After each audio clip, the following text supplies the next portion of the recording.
صحیح بخاری میں ہی آتا ہے کہ اہل مصر میں سے ایک شخص مدینہ شریف آتا ہے حج کے موقع پر، مکہ یا مدینے میں، اور وہ کہتا ہے کہ جی تم میں جو کوئی بڑا شیخ ہے میری ملاقات ان سے کرواؤ اصحاب میں سے۔ تو لوگ ایک شخصیت کی طرف اشارہ کرتے ہیں،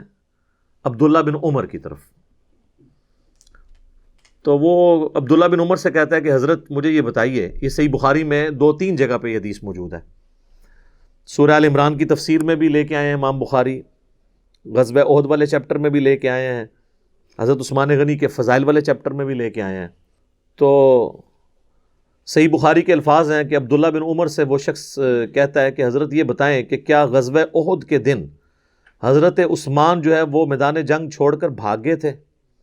عبداللہ بن عمر نے فرمایا ہاں ایسا ہی تھا۔ اس نے کہا کہ حضرت عثمان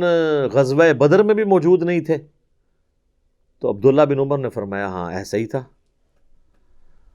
اور پھر پوچھا کہ جن اصحاب نے درخت کے نیچے رسول اللہ کی بیعت کی جس میں سورہ فتح نازل ہوئی،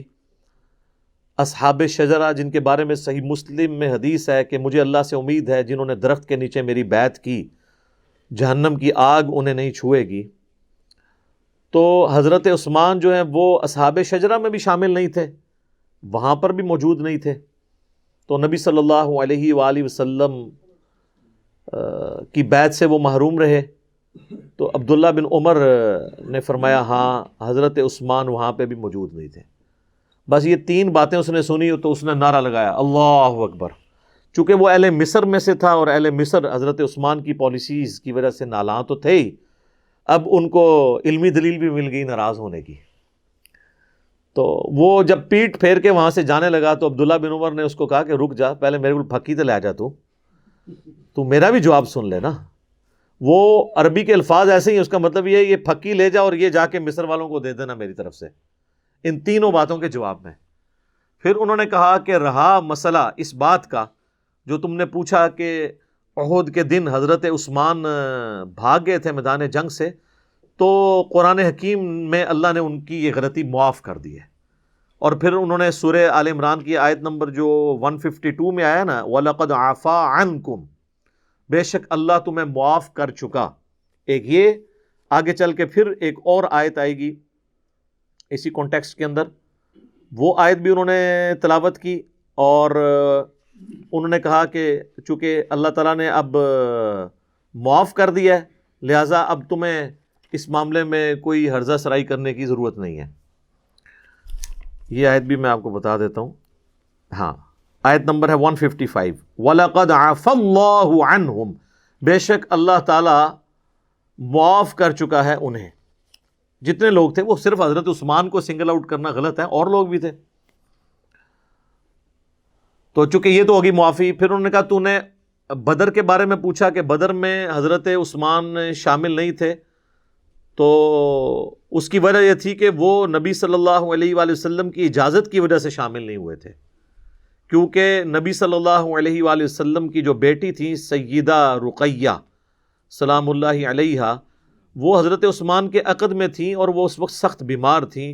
تو نبی صلی اللہ علیہ وآلہ وسلم نے حضرت عثمان کو ان کی تیمارداری کے لیے حکم دیا کہ تم میدان جنگ میں نہ ہو، تم اپنی بیوی کی دیکھ بھال کرو، تیمارداری کرو۔ اور پھر بخاری کے الفاظ ہیں، عبداللہ بن عمر کہتے ہیں کہ نبی صلی اللہ علیہ وآلہ وسلم نے حضرت عثمان کو